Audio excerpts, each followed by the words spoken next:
I turned to see Pink Boy coming close to me. No longer pink, he's red, blood orange red, like a ripe papaya. Doo-doo face. It's not my fault if his friends hear doo-doo face and are laughing right at him. Brother Kwai is waiting. I jump on. Rumor. Friday, Steve On heard it from Pim, who heard it from the honey hair girl, who heard it from the dot on face girl, who heard it from the white hair boy, who heard it from all three girls in braids, that Pink Boy has gotten his 6th grade cousin, a girl who has taller than the tallest of us, with arm muscles that run up and down like mice, to agree to beat me up when we come back. Whoa! And we might want to do that again. A plan. I don't have to tell Brother Koi, who heard in the halls of his school, that my face is to be flat and flatter tomorrow. You don't have a flat face, he says. Besides, I have a plan. Run. 5 minutes till the last bell. I lean toward the door, legs bouncing, books left on the floor. Ring! I run. Pam and Steve Vaughn close behind. Outside, Pam and I exchange coats with hoods. Pam heads down my usual path. I zip to the left. Steve Vaughn stays to block the door. Running so fast I fly above the sidewalk. Alone. They must all be with Pam. I stop at the new corner where Brother Koi said to wait. Where is he? Footsteps explode from the street that smacks into mine. Pink Boy! Shift.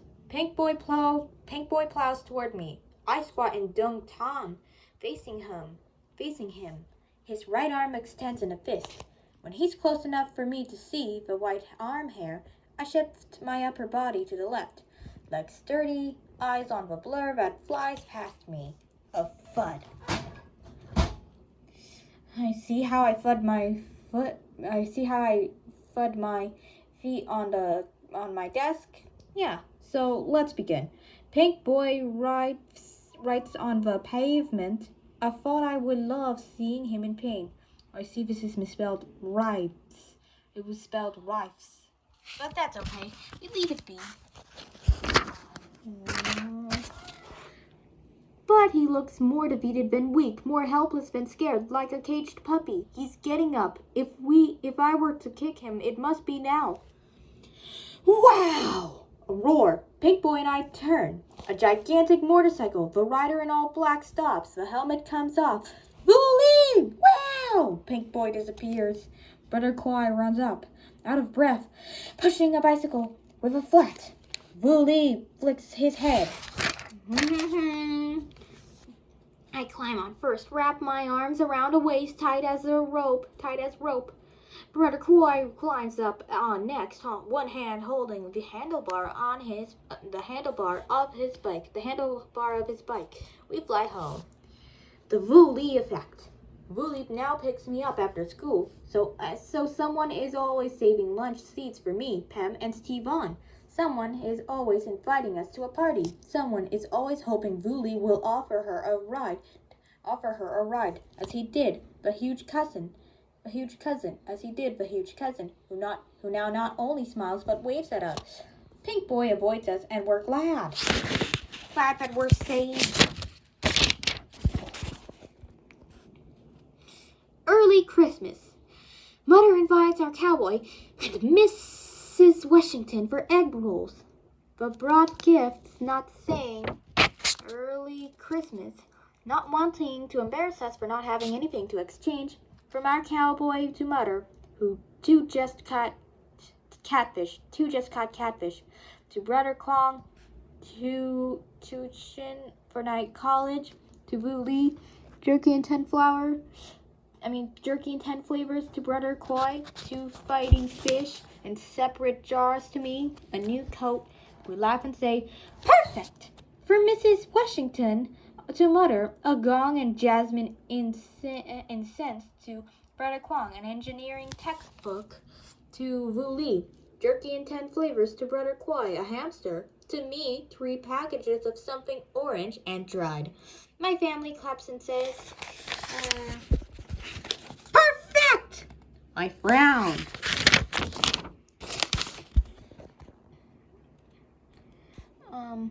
Not the same. 3 pouches of dried papaya, chewy, sugary, waxy, sticky. Not the same at all. So mad I throw all in the trash. But not bad. Mother slaps my hand. Learn to compromise. I refuse to retrieve the pouches. Go to bed. Stare at the photograph of a real papaya tree. Wonder if I'll ever taste sweet, tender orange flesh again. Gong! Rings out. How soothing a real gong sounds. Swirls of incense reach me, hovering like a blanket, tugging me in.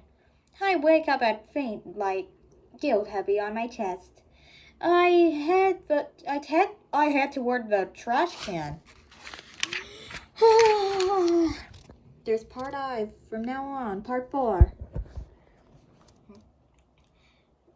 Okay, yet on the dining table on a plate sit strips of papaya, gooey and damp, have been soaked in hot water. The sugar has melted off, leaving plump, moist, chewy bites.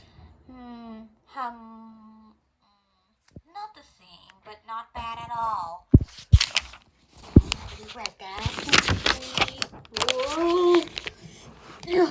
Later from the north. 8 months ago, war ended. 4 months ago, Mother sent our letter today. Father's brother answered. Well, still we know nothing more. Our uncle even went south to talk with our old neighbors to find Father's old friends. He consulted, left word, waited until it became obvious he would know nothing more. His letter doesn't tell us what to do from now on. We look to Mother. That's Christmas Eve on December 24th. Christmas Day is on December 25th. She doesn't tell us either. Ours is a silent Christmas Eve. Gift exchange day. Pam comes over on gift exchange day with a doll to replace the mouse-bitten one I told her about. I almost screamed because the doll with long black hair is so beautiful. But I whisper, thank you. My high emotions are squished beneath the embarrassment of not having a gift for her. What if, Brother Kwong asks, what if Father escaped to Cambodia and is building an army to go back and change history? Wu Li asks, what if Father escaped to France but can't remember his own history, so he builds a new family and is happy?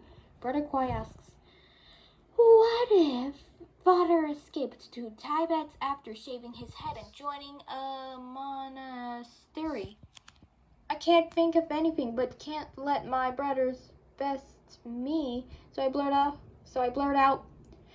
what if Father is really gone? From the sad look on their faces, I know despite their brave guesses, they have begun to accept what I said on a whim.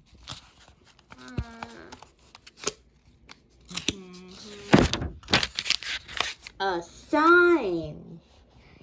Yeah, you know what a sign is? Well, I'll tell you as well. Mother says nothing about Father, but she chants every night. Long chants where her voice wavers between hope and acceptance. She's waiting for a sign. I'll decide what she decides. No more! First day back after Christmas break, I know I'm supposed to wear everything new. I don't have anything new except for the coat and a hand-me-down dress still wrapped in plastic. It's beige with blue flowers made from a fabric fuzzy and thick, perfect for this cold day. Best of all, it's past my knee. Perfect for a cold bike ride. Pam is wearing a skirt falling to her calves as always. Steven's new white shirt looks stiff as a wall. Oh. As soon as I remove my coat, everyone stops talking. A girl in red velvet, I love red velvet, comes over to me. Don't you know flannel is for nightgowns and sheets? I panic. Pam shrugs. I can't wear pants or cut my hair or wear skirts above my calves. What do I care what you wear? Steven says, it looks like a dress to me. The red velvet girl points to the middle of my chest. See this flower? They only put that on nightgowns. I look down at the tiny blue flower barely stitched on. I rip it off. Nightgown no more. Yeah, that's exactly what I said. A possibility. See it. I wear the same dress to sleep, telling Mother why. I pretended not to care, then no one cared, so I really didn't care. Mother laughs. I tell her a much worse embarrassment is not having a gift for them. Mother nods, thinks, goes to her top drawer. I was saving this for you for Tet, but why wait? In her palm lies the tin of flower seeds I had gathered with TT. Perfect for Pam. Mother always thinks of everything. Almost done with the story, you kids. Can't you believe this is like a dream come true? Gone. Mother runs in after work, hands clenched into white balls. Words chopped into grunts, face of ash. We stare at her left hand. The amethyst stone is gone. The amethyst stone is gone. Brother Kwong drives us back to the sewing factory in his car made of mismatched parts. We search where Mother sat, then retrace her steps to the cafeteria, to the bathroom, to the parking lot. We repeat so often we lose count, propelled by Mother's wild eyes and pressed mouth, frightened of what her expression would be if, as at dusk, the guards shoo us out. We're afraid to look at Mother. Oh no, oh dear. Oh no, oh dear. Truly gone. When home, Mother retreats to our room. Mrs. Dinner remains soundless. At bedtime, we hear the gong, then chanting. The chant is long, the voice low and sure. Finally, she appears, looks at each of us. Finally, she appears, looks at each of us. Your father is truly gone. Eternal peace. Mother wears her brown dye brought from home. Each of my brothers wear a suit, too small or too big. I wear a pink dress or ruffles and lace, which I hate, but at least it's definitely a dress. Each of us faces the altar, holding a lit incense stick between palms in prayer. Father's portrait stares back. This is as old as we'll ever know him. Ooh, so cold. That thought turns my eyes red. Red is my favorite color, you know. Mother says we'll chant for Father's safe passage toward eternal peace where his parents await him. She pauses, voice choked. Father won't leave if we hold on to him. If you feel like crying, think at least now we know. At least we no longer live in waiting.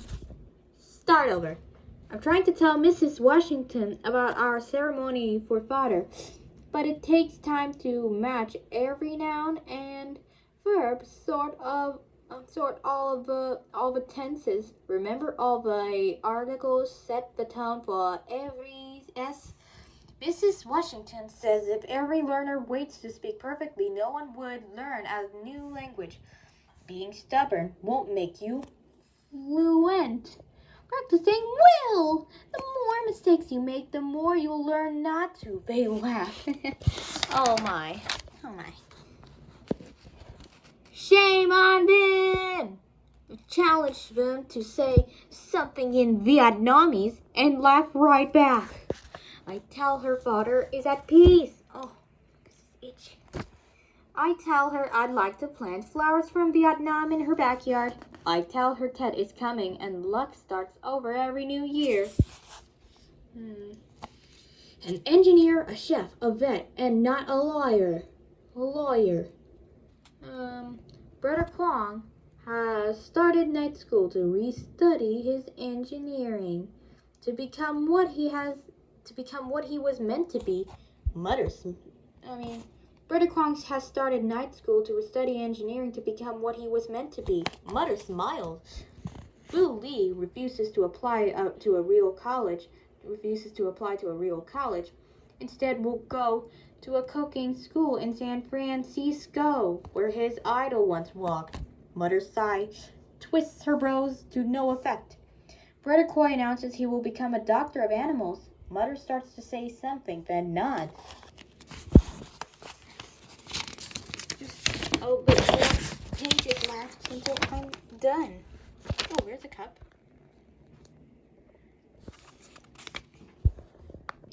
Mother has always wanted an engineer, a real doctor, a poet, and a lawyer. She turns to me. You love to argue, right?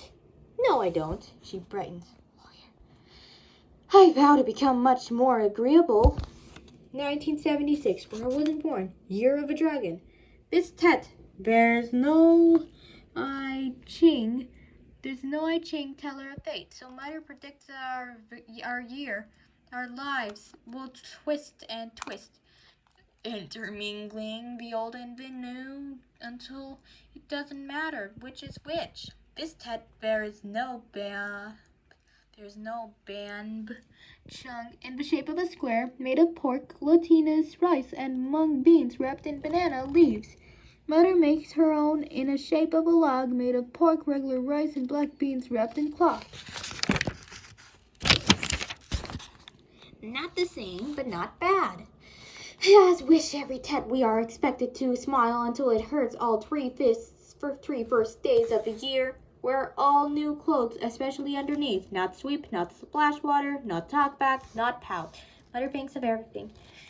She even asked Brother Kwong to bless the house right after midnight, so I couldn't beat him to it by touching my big toe to the carpet before dawn. Mother has set up an altar on the highest bookshelf, the same forever young portrait of father. I had to look away. We each hold an incense stick and wait for the gong. I pray for father to find warmth in his new home. Mother to keep smiling more. Brother Kwong to enjoy his study. Fu Li to drive me from and to school. Brother Koi to hatch an American chick. I open my eyes. The others are still praying. What could they be asking for? I think, then close my eyes again. This year I hope that I truly learn to fly kick, not to kick anyone so much as to fly. 2 more and we're done. Author's note. Dear reader, much of what happened to the main character in Inside Out and Back Again also happened to me. At age 10, I, too, it's in a positive, witnessed the end of the Vietnam War and fled to Alabama with my family. I, too, had another positive. I, too, had a father who was missing in action. I also had to learn English and even had my arm hair pulled the first day of school. The 4th graders wanted to make sure I was real, not an image they had seen on TV. So many details in this story were inspired by my own memories. Aside from remembering facts, I worked hard to capture Ha's emotional life. What was it like to live where bombs exploded every night, yet where sweet snacks popped up at every corner? What is it like to sit on a ship heading toward hope? What is it like to go from knowing you're smart to feeling dumb all the time? The emotional aspect is important because of something I noticed in my nieces and nephews. They may know in general where parents came from, but they can't really imagine the noises and smells of Vietnam, the daily challenges of starting over. In a strange land, I extend this idea to all. How much do we know about those around us? I hope you enjoy reading about how as much as I have enjoyed remembering the pivotal year in my life. I also hope after you finish this book that you sit close to someone you love and implore that person to tell their story. Finale. Acknowledgements. Much thanks to Angie Wojak, Joe Hosking, Sarah Sevier, just like in Fish in a Tree, Tara Wakeham, Rosemary Stimola, my favorite. Oh, that's my favorite. Rosemary Stimola, Rosie. And of course, my family. Mochi Mai, Anan, Antoine, and Nam, and Zong, and Tian, and Son Chi Huang, with whom I shared April 30th, 1975, where I wasn't born, but my dad is, and weeks on a ship, events that decades later led me to Henri and Anne. And if you like this story, like and subscribe. Bye.